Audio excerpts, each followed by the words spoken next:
She scribbled, "Help," on a napkin and slid it under a coffee mug, praying someone would notice before it was too late. The man across from her smiled like a husband, but his grip on her wrist told a different story. What she didn't know, the bikers at table 15 weren't just passing through, they were hunters, and they'd been looking for men like him. The fluorescent lights above the diner counter buzzed like dying wasps. Zoe Harper wiped down table 8 for the third time that hour, her reflection ghosting across the chrome napkin holder. Outside, the highway stretched into darkness, swallowing headlights whole. It was 10:32 p.m. on a Friday, the kind of night where time moved like cold honey. She'd been working at Sammy's Pit Stop Diner for 2 years now, ever since her journalism degree proved worthless and her student loans proved very real. The place smelled permanently of burnt coffee and diesel fuel wedged between a gas station and a long-haul trucker parking lot. Most nights were predictable. Tired drivers, instant coffee, small tips left in greasy change. Tonight felt different.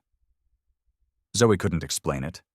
Maybe it was the way the wind kept rattling the front door or how the radio kept cutting to static between songs. She glanced at the clock again. 10:36 p.m.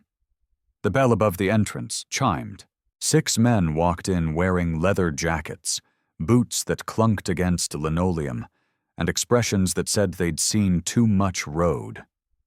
Bikers, they moved with the easy coordination of people who'd ridden together for years, claiming the large corner booth, table 15, without asking if it was available.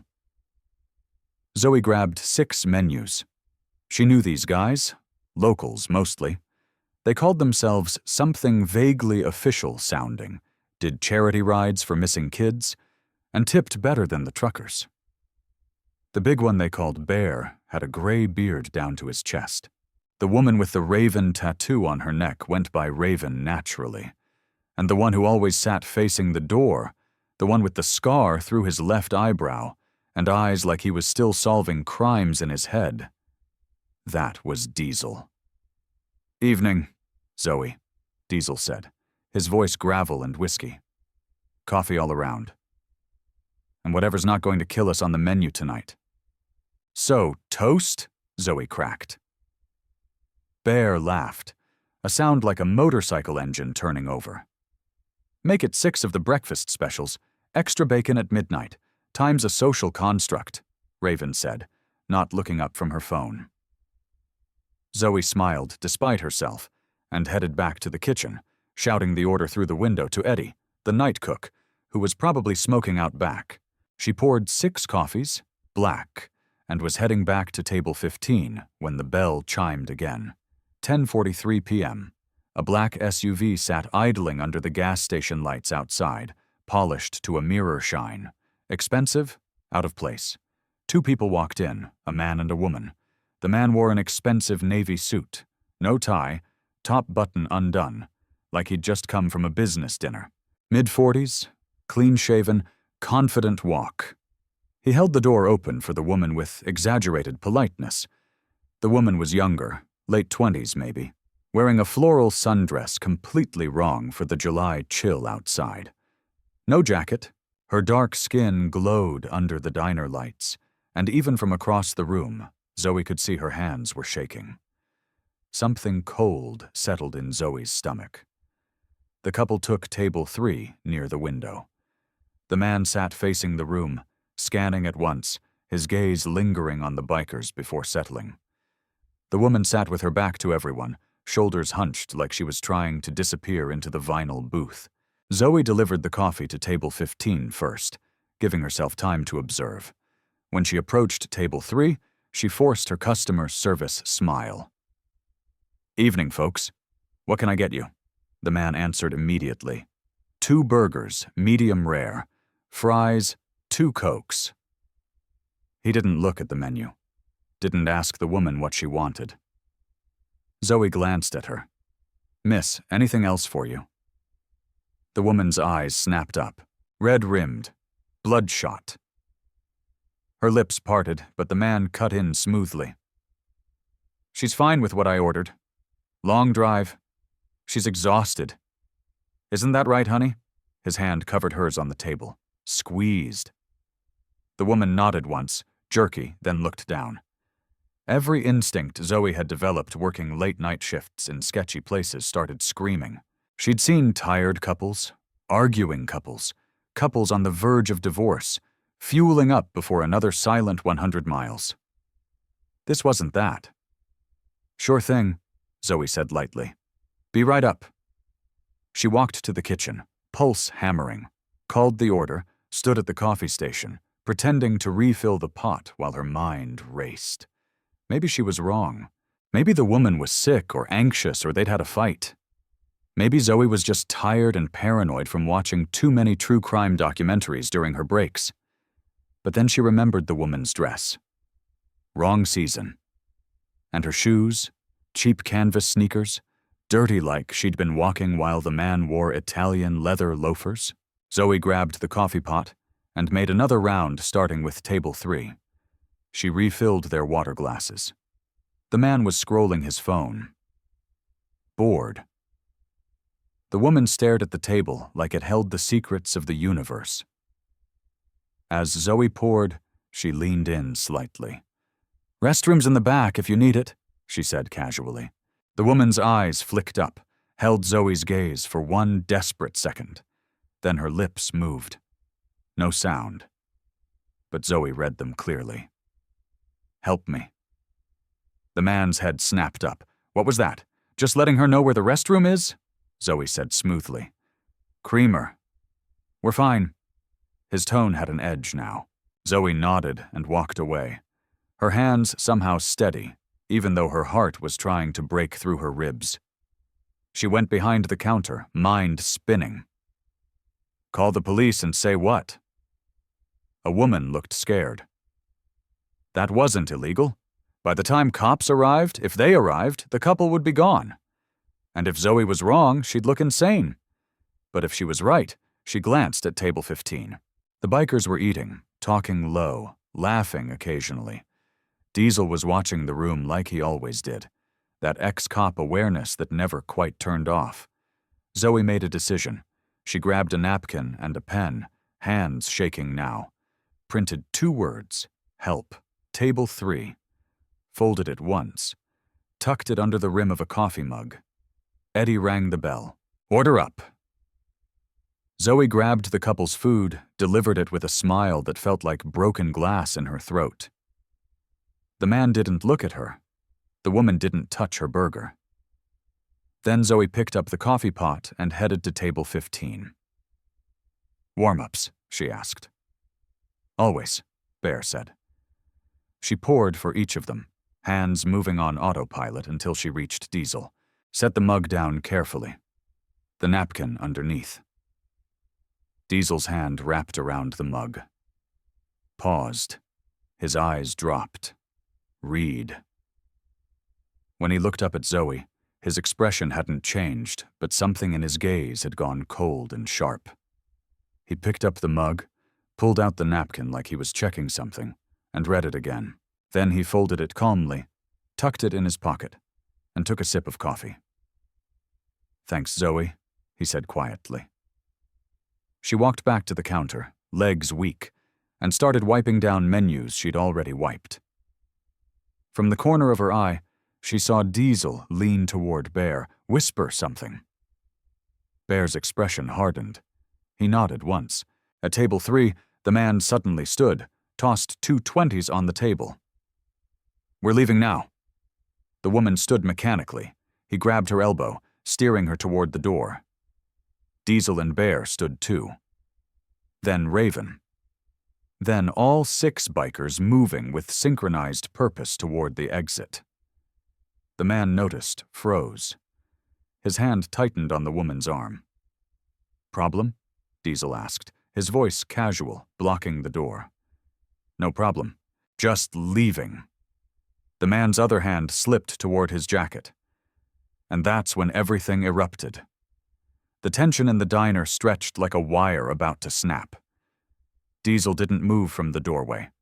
Behind him, Bear and Raven had spread out, casually blocking the exit without making it obvious, The other 3 bikers, Tank, Crow, and a younger guy called Specs, positioned themselves near the windows.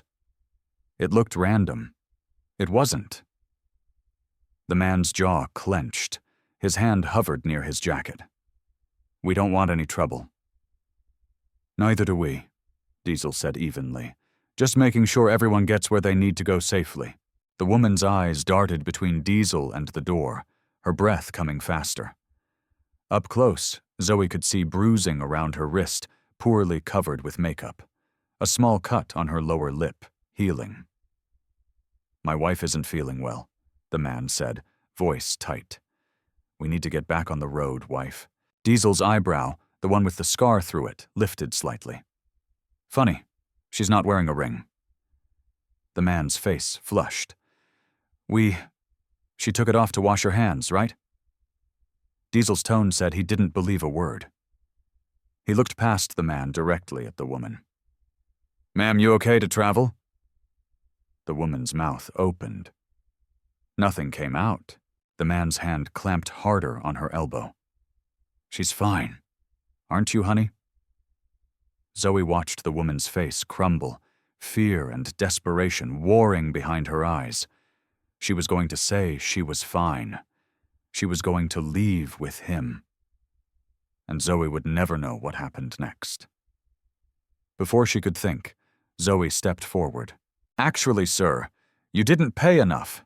The total was $42.50 with tax. It was a lie. The 20s more than covered it." But it made the man turn distracted. And in that half-second, the woman wrenched her arm free and stumbled backward, crashing into table 4.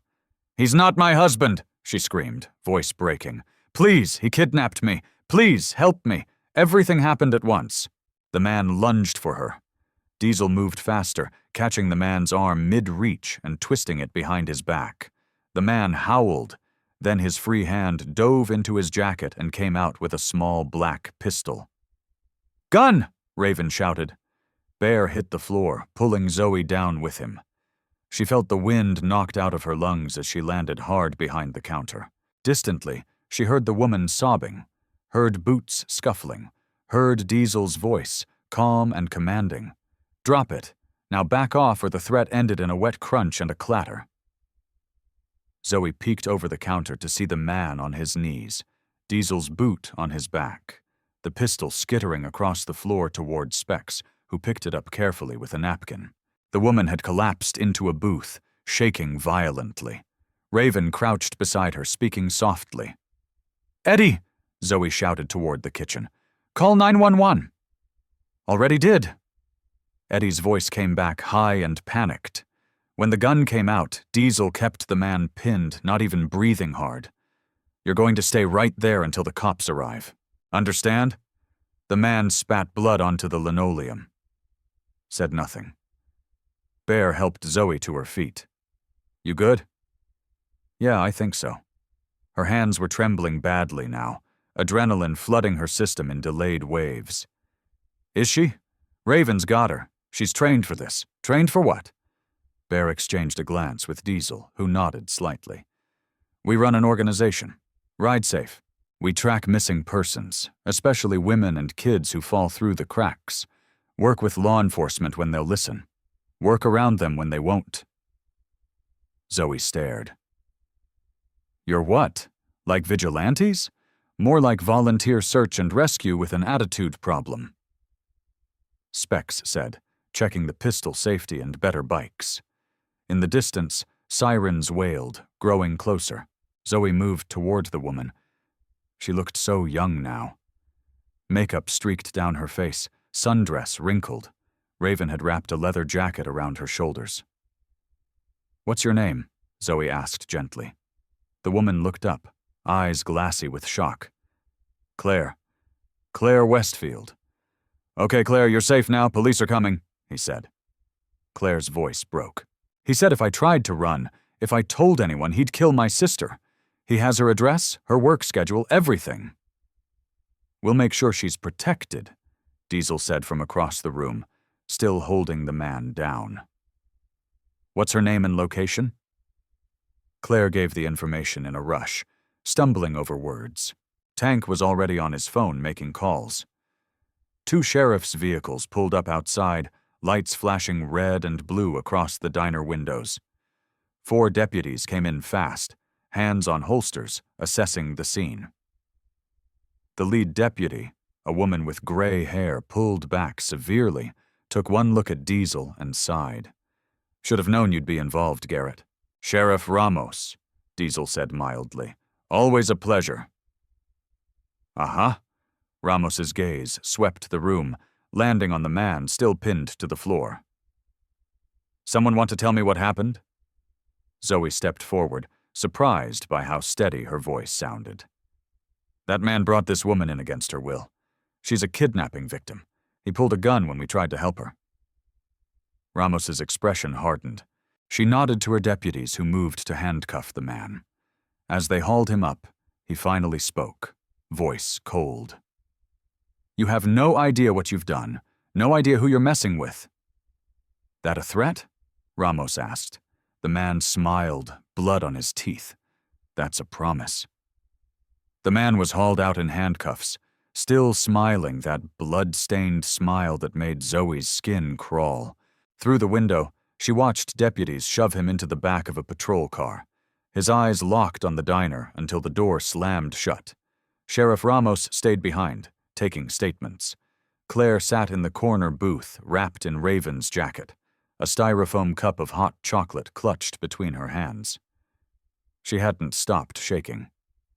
"Start from the beginning," Ramos said, pen poised over her notepad. Claire's voice came out small, fractured. "I'm a journalist freelance. I was investigating disappearances along the I-95 corridor, women vanishing from rest stops, truck stops, small motels. I had a source who promised me evidence of a trafficking network operating across state lines." Zoe felt ice settle in her stomach. She'd heard those stories. Every woman who worked late nights had heard them, whispered warnings about being careful about watching your back. "The source was supposed to meet me 3 days ago in Richmond," Claire continued. "But when I got to the location, he was there instead." She nodded toward the parking lot where the man had been taken. "Marcus Vane. He said my source was dead. Said I'd asked too many questions, poked around where I shouldn't have. He took you from Richmond," Ramos asked. "He drugged me. I woke up in the back of that SUV, hands zip-tied. He kept me in a motel room somewhere. I don't know where. Kept saying he was moving me to the facility tonight, that I'd disappear like the others." Claire's voice cracked. "He stopped here for gas. I thought it was my last chance." Diesel had been leaning against the counter, listening silently. Now he spoke. "Did Vane say anything about the network?" "Names, locations," Diesel Ramos warned. "This is an official investigation, which means it'll take weeks while they process jurisdictions and paperwork. You know how this works, Rita. By the time the feds get involved, everyone connected to Vane will be in the wind." Ramos's jaw tightened, but she didn't argue. They had history, Zoe realized. Not all of it friendly. Claire looked at Diesel. He made phone calls, talked to someone called the broker, said they were behind schedule, that the shipment was supposed to move tonight. She closed her eyes, remembering he mentioned a place. Seabrook Warehouse, near the coast. Said that's where they'd process me before moving me overseas. "Seabrook," Specs muttered, fingers flying across his phone. "That's 4 hours east near Virginia Beach." Ramos held up a hand. "I'll contact the state police and FBI. If there's an active trafficking operation, they'll raid an empty building," Diesel said flatly. "These people have cops on payroll. Rita, you know it. I know it. The second official channels get involved. Evidence disappears and suddenly everyone's alibis check out. So what? You want to go cowboy on this? You're not a detective anymore, Garrett. You don't have jurisdiction, authority, or legal protection." "No," Diesel said quietly. "But I have time, and I have people who give a damn." The two stared at each other, years of complicated history passing between them in silence. Finally, Ramos sighed. I didn't hear any of that. Claire, I'm taking you to the station for protective custody. We'll get you medical attention and take a full statement. What about my sister? Claire asked urgently. Vane said he had people watching her. Already on it. Tank called from across the room, phone still pressed to his ear. Got a contact with Richmond PD. They're sending a unit to her apartment now. We'll keep eyes on her until this is resolved. Claire sagged with relief, tears spilling over. Thank you. God, thank you. As Ramos helped Claire toward the door, the young woman stopped beside Zoe. You saved my life. I don't even know your name. Zoe. Zoe Harper. Zoe. Claire gripped her hand, squeezed hard. Thank you for seeing me, for not looking away. Then she was gone, guided into the sheriff's car, and the diner felt impossibly empty. Eddie emerged from the kitchen, face pale. We closed for the rest of the night, right? Because I'm going to need about 17 drinks and therapy. Go home, Eddie, Zoe said. She felt numb, detached, like she was watching herself from outside her body. The bikers were gathering near table 15, speaking in low tones. Zoe caught fragments. Need to confirm the location. Call Jackson. See if his contact at the port move fast before they relocate. She walked over. You're going after them. The trafficking network.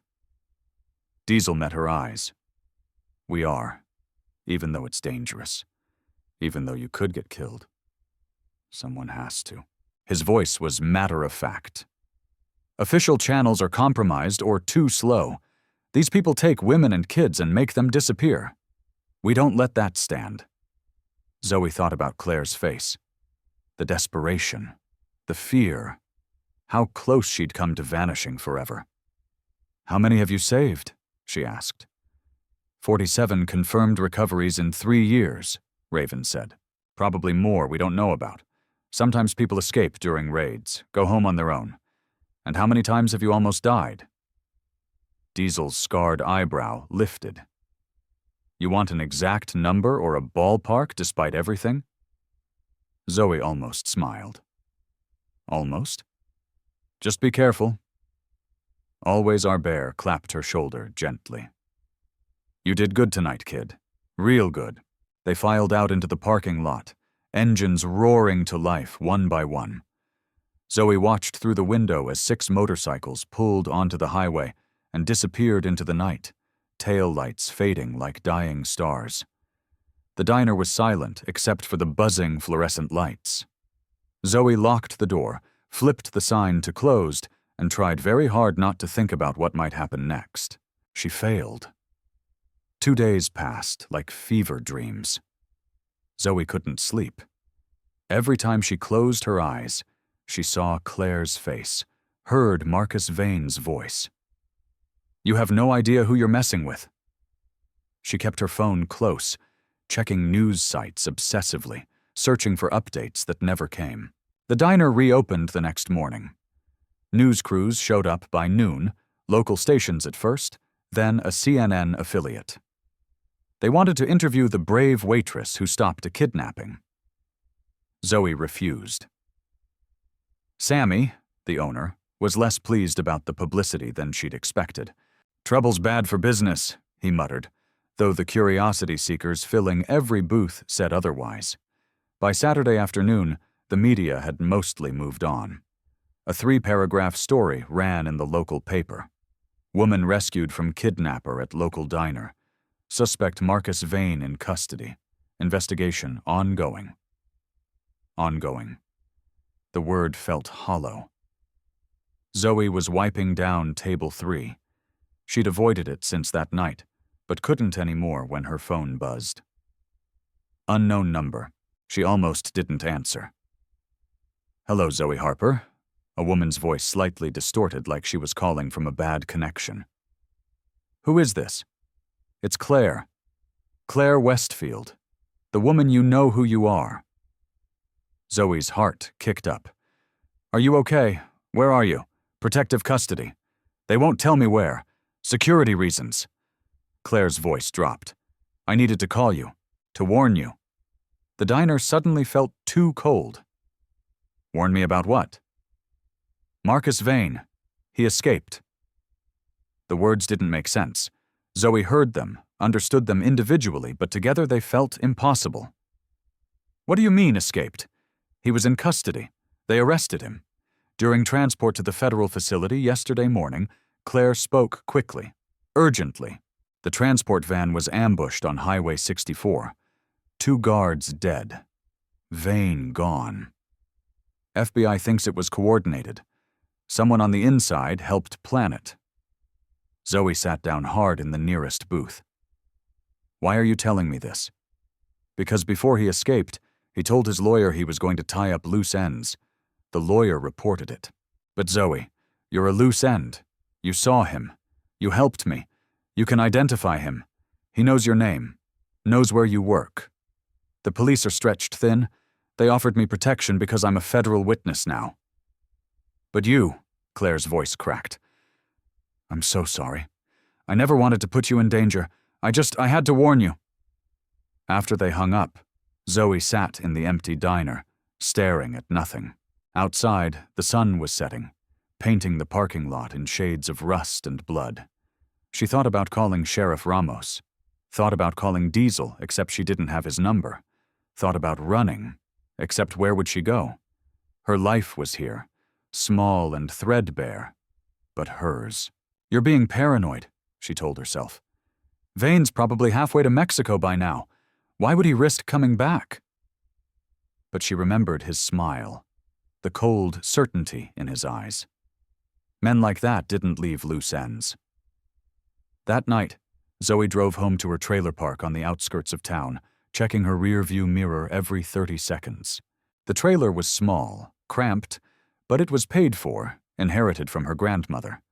She locked the door, checked the windows, pulled the curtains, tried to convince herself she was safe. At 10:32 p.m., the same time Vane had walked into the diner, Zoe heard an engine outside. Deep, powerful. Not the usual sounds of the trailer park. She moved to the window, peeked through the curtains.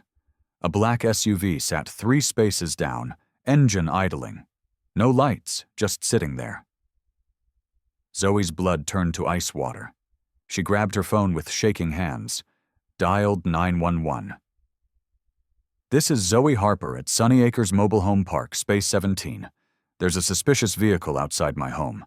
I believe I'm in danger." The dispatcher's voice was professionally calm, taking details, promising to send a unit. "Can you describe the vehicle?" "Black SUV. Looks like the same one from 2 nights ago. The kidnapping case, I think." Headlights suddenly blazed to life, and the SUV peeled out, tires screaming. By the time Zoe got outside, it was gone, tail lights disappearing around the corner. Sheriff's deputies arrived 15 minutes later. Searched the area, found nothing. "Could have been someone turning around," the younger deputy suggested. "These trailer parks can be confusing at night." At midnight, just sitting there. Zoe's voice was sharp with fear and frustration. The older deputy looked more sympathetic. "We'll increase patrols in this area. Keep your doors locked. Stay aware of your surroundings. You have somewhere else you can stay for a few days." She didn't. Couldn't afford a motel, and her only friend in town worked double shifts at the hospital. After the deputies left, Zoe sat in her trailer, lights on, kitchen knife on the coffee table, unable to shake the feeling of being watched. At 2:14 a.m., but her phone buzzed. Another unknown number. She almost didn't answer. Then, thinking it might be Claire again, she picked up. Silence. Just breathing. "Hello?" Zoe's voice shook. A man's voice, smooth and cold. "You should have minded your own business." The line went dead. Zoe didn't sleep that night. At dawn, when she finally worked up the courage to step outside, she found something tucked under her windshield wiper. A napkin. With one word written in red ink, soon Zoe called Sheriff Ramos at 6:47 a.m., the napkin sealed in a plastic sandwich bag like she'd seen them do on crime shows. He was here at my home. Her voice sounded strange to her own ears. Too high, too thin. He left this. Ramos arrived within 20 minutes. 2 deputies trailing behind. She examined the napkin through the plastic, jaw tight. We'll dust for prints. But if he's smart, he wore gloves. I'm sure he wore gloves. Zoe wrapped her arms around herself, suddenly freezing despite the morning sun. What do? I can't just sit here waiting for him to come back.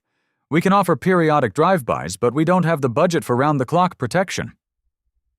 Ramos looked genuinely apologetic. Not for a potential threat. If he actually attempts something, then it's too late. Zoe laughed, a brittle sound. That's what you're saying. I'm saying our resources are limited. I'm sorry.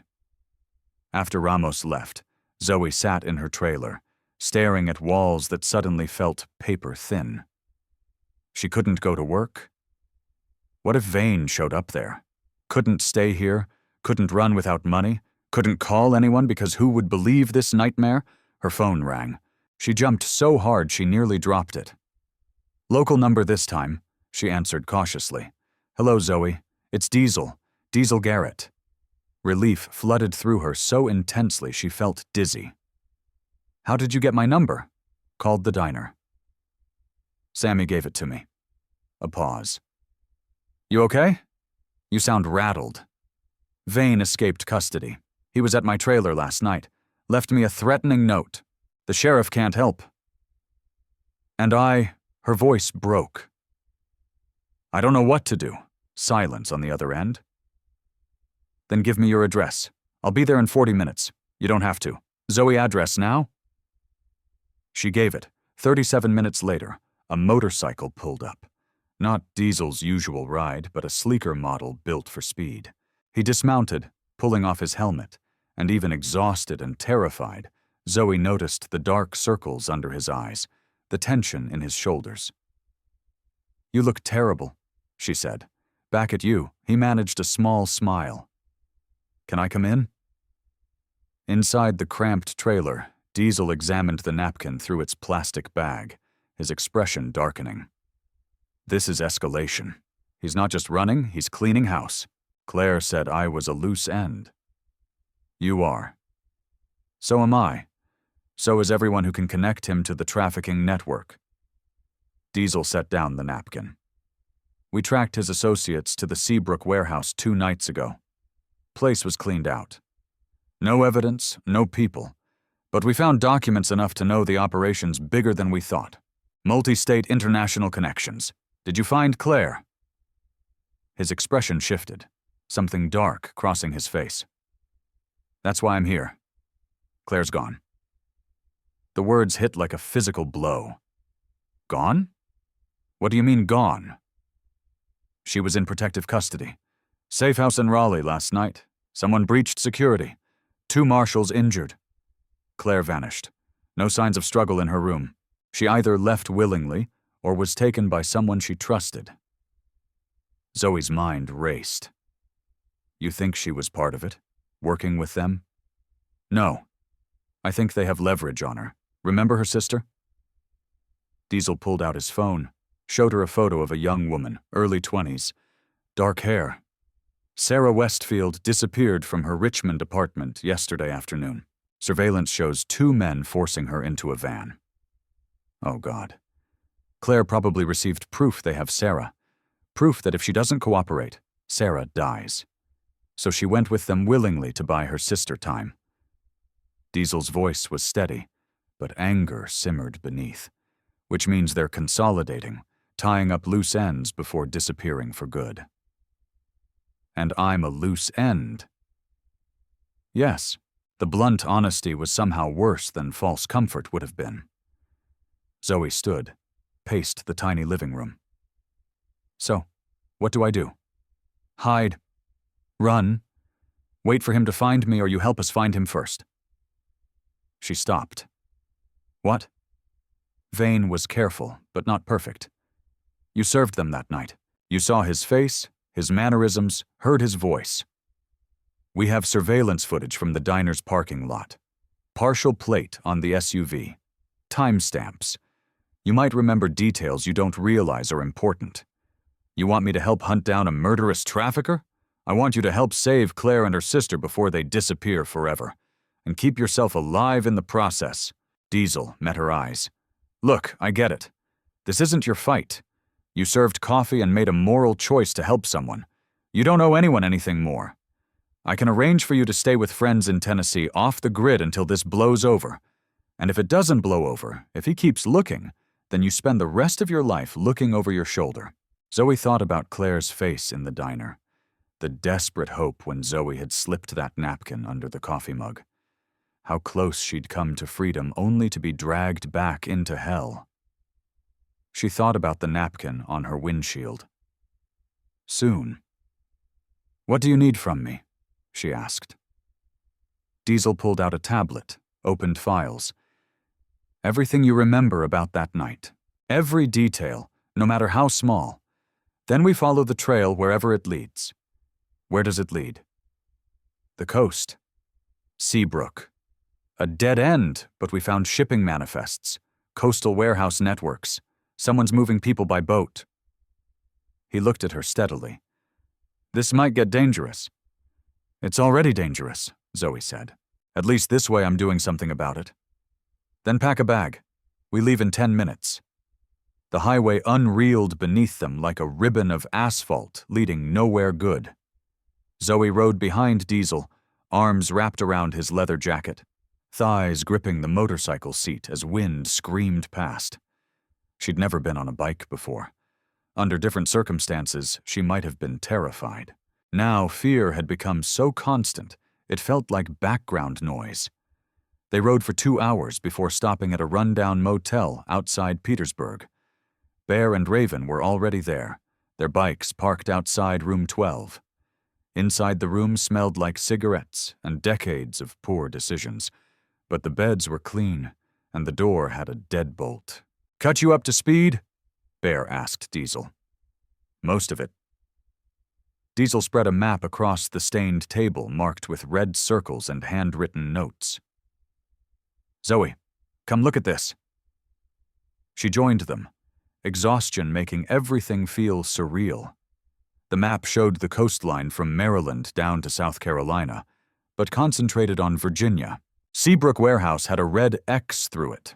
Several other locations were circled.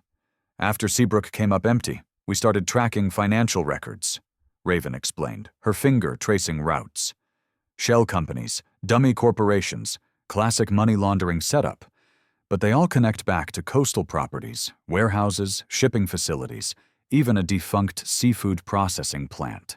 They're moving people by boat, Zoe said, remembering what Diesel had told her.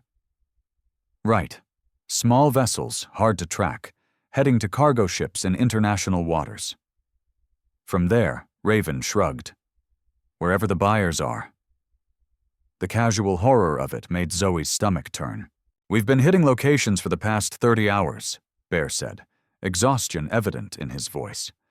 Found 2 more empty warehouses, 1 active drug operation. Called that in anonymously.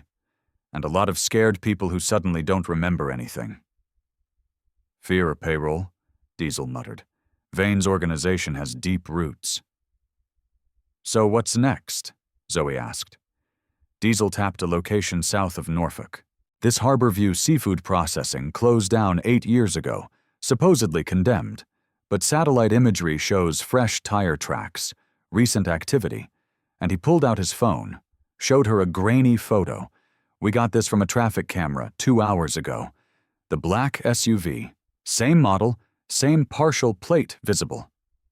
He's there. Zoe breathed. Or someone connected to him could be a trap. Everything could be a trap at this point, Raven said. Doesn't mean we don't go. They left at dusk, taking rural highways and back roads. Diesel had Zoe ride in Bear's truck this time.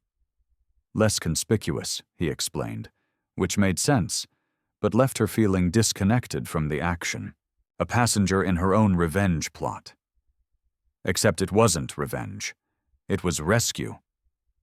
They stopped at a gas station 40 minutes out.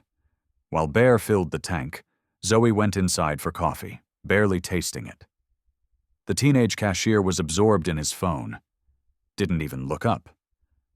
The normalcy felt obscene outside. Raven was studying her phone, frowning. Just got a ping. Someone's using Claire's credit card where Diesel was beside her instantly. Here, this gas station 15 minutes ago. They all turned to look at the cashier. He finally glanced up, noticed 4 leather-clad bikers staring at him, and went pale. "Easy," Diesel said, approaching slowly, hands visible. "We need to see your security footage from about 20 minutes ago." "I can't just—" Bear leaned on the counter. He didn't say anything, didn't threaten, just leaned. The kid swallowed hard and pulled up the footage. They watched the timestamp roll back. 6:23 p.m. A figure in a hoodie walked in, grabbed water and granola bars, paid with a card, kept their face down away from the camera. "Can you zoom in?" Zoe asked. The resolution was terrible, but when the figure turned slightly, dark curls escaped the hoodie and on their left hand, visible for just a moment, bruising around the wrist. "That's Claire," Zoe said with certainty. "She's alive," Raven breathed. "Alone using her own card, which means she escaped or they let her go." Diesel's eyes narrowed. "Or it's bait." "She went that way." The cashier pointed south toward the coast. "Walked, didn't have a car. They found her 3 miles down the road, sitting on a guardrail, staring at the ocean. She didn't run when the truck pulled up. Just looked at them with hollow eyes. Claire." Zoe got out slowly, hands visible. "It's me from the diner." Claire blinked, recognition dawning slowly. "Zoe, you shouldn't be here. Neither should you. What happened?" "They have Sarah." Claire's voice was mechanical, emptied of emotion. "Showed me video. She's alive, but they're hurting her. Said if I help them finish this, they'll let her go." "Help them how?" Diesel asked, keeping his distance. "Lead you to them." Claire looked at him directly. "You're Diesel Garrett. Ex-detective runs Ride Safe. They know all about you. They want you to stop looking. Stop investigating. So they made me a deal. Bring you to them. They kill you. My sister lives." Silence, except for waves crashing somewhere below the cliff. "I'm sorry," Claire whispered. "I left the trail on purpose. The credit card, walking where you'd find me. I'm so sorry, but I can't let Sarah die." Bear's hand moved to his belt. Raven tensed, but Diesel just nodded slowly. "Where are they holding her?" "The processing plant, Harborview. They're waiting for you." There's at least 10 men, all armed. Vane's there." Claire's voice cracked. "Please just walk away. Let them disappear. Sarah's only 23. She has her whole life." "So do the next women they take," Diesel said quietly. "And the next, and the next." Claire started crying, silent tears streaming down her face. Diesel looked at his team. "We go in smart. We get Sarah. We end this." "It's a death trap," Bear said. "Probably." Diesel's scarred eyebrow lifted. "Anyone want to sit this one out?" Nobody moved. The Harborview seafood processing plant crouched against the coastline like a rotting corpse, all rusted metal and shattered windows. The smell hit them first. Brine and decay, old fish guts baked into concrete by years of sun. They parked a quarter-mile out, approaching on foot through the scrub brush. It was 9:47 p.m., and fog had rolled in from the ocean, thick and cold. Diesel had called in backup. 3 more Ride Safe members from the Norfolk chapter met them at the rendezvous point. 9 against 10, maybe worse odds. Claire stayed with the vehicles, face buried in her hands. "Zoe," Diesel said quietly, "you don't have to come inside. This is the part where civilians stay back. I didn't come this far to sit in a truck." Her voice was steadier than she felt. "Besides, I know what Vane looks like. What if you need identification?" It was a thin excuse. They both knew it, but Diesel nodded and handed her a tactical flashlight. Stay behind me. If shooting starts, you hit the ground. Understood. Understood. They moved in 2 groups, Bear's team circling to the rear entrance, Diesel's taking the front. The main door hung open, creaking in the wind. Inside, darkness swallowed everything beyond the flashlight beams. The processing floor was vast. Conveyor belts frozen mid-operation, hooks hanging from the ceiling like gallows, standing water reflecting their lights. The fog seemed to have followed them inside. Or maybe it was just the coastal air mixing with interior rot. Zoe's heart hammered against her ribs. Every shadow looked like a person. Every sound could be a threat. "Clear left," Raven whispered. Moving with practiced precision, they advanced through the facility room by room. Empty offices with moldering paperwork. A break room with a table set for a meal that never happened. Everything abandoned, frozen in time. Then they heard it. A muffled scream from below. "Basement," Diesel said, finding the stairs. The descent felt like entering a tomb. The temperature dropped. The smell intensified. But under the rot was something else. Perfume, sweat, fear. The basement had been converted. Makeshift cells lined one wall, chain link and padlocks. Most were empty, but in the last one, a young woman huddled in the corner, face swollen from crying. "Sarah," Zoe breathed. Diesel was already at the lock, pulling tools from his jacket. "Sarah Westfield. Your sister sent us. You're safe now. It's a trap," Sarah screamed. "They knew you'd come there." Lights blazed on, blinding after the darkness. Zoe threw up her hand, squinting against the glare. When her vision cleared, Marcus Vane stood on the catwalk above, flanked by armed men, 6 of them, rifles pointed down. In the shadows behind them, more movement. "Diesel Garrett," Vane said, his voice echoing off concrete. "So predictable. Show you a damsel in distress and you come running every time." "Let the women go," Diesel said calmly. "This is between us, is it? See, I don't think you understand the scope of what you're interfering with." Vane began descending the metal stairs, boots clanging.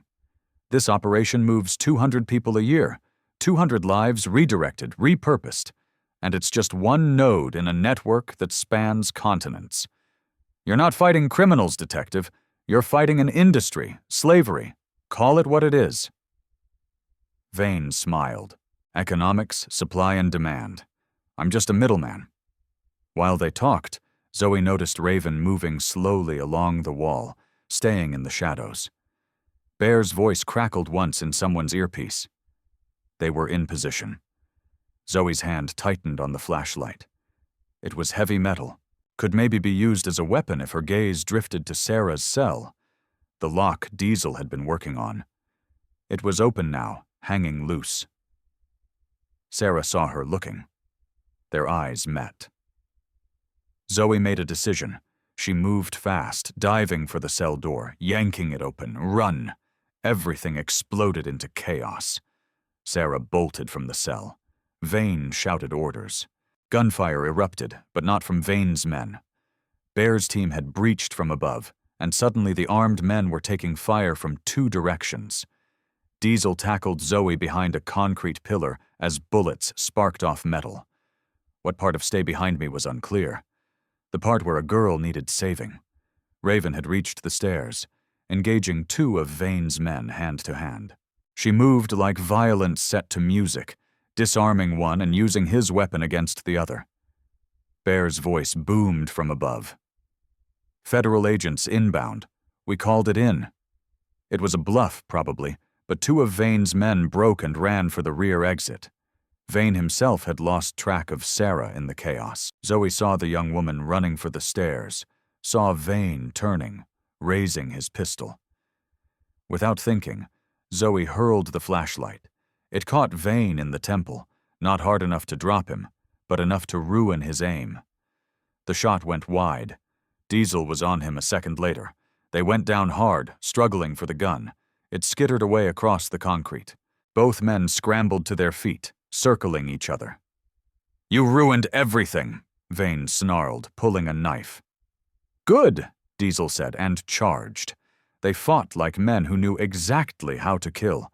Diesel had training, but Vane had desperation. The knife flashed, opening a line across Diesel's forearm. He didn't even flinch, just caught Vane's wrist and twisted until something cracked. Vane screamed. The knife fell above them. Sirens approached, real ones this time. Diesel slammed Vane against the concrete pillar, forearm across his throat. "It's over the network," Vane choked out. "You can't stop it.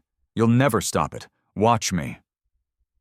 Police flooded in, state and federal both surrounding the building. In the chaos of arrests and evidence collection, Zoe found Sarah wrapped in someone's jacket, shaking but alive. Claire appeared from somewhere, and the sisters collapsed into each other, sobbing. Outside, dawn was breaking over the ocean, painting everything gold. 3 weeks later, Zoe stood behind the counter of Sammy's Pit Stop diner, pouring coffee for a trucker who didn't look up from his phone. Some things never changed, but other things had changed completely. The diner had new ownership. Sammy sold it to a community co-op that included several ride-safe members. The walls now displayed missing persons posters alongside the usual pie specials, and a donation jar sat by the register support ride safe, bringing them home. Table 15 had a small brass plaque bolted to it, reserved for heroes. The bikers came through regularly, now using the diner as an unofficial headquarters for their eastern operations. Tonight, 4 of them occupied their usual booth, though Diesel wasn't among them. He'd been called to testify at the federal trial in Richmond, the trial that was dismantling Vane's entire network. Zoe had testified too 2 weeks ago, sat in a federal courtroom, and identified Marcus Vane, described that night in detail while he stared at her with empty eyes. The prosecutor said her testimony was crucial. The napkin, the rescue, the timeline, all of it helped establish the pattern of operation. Vane was facing life without parole. 18 of his associates had already taken plea deals, giving up names, locations, bank accounts.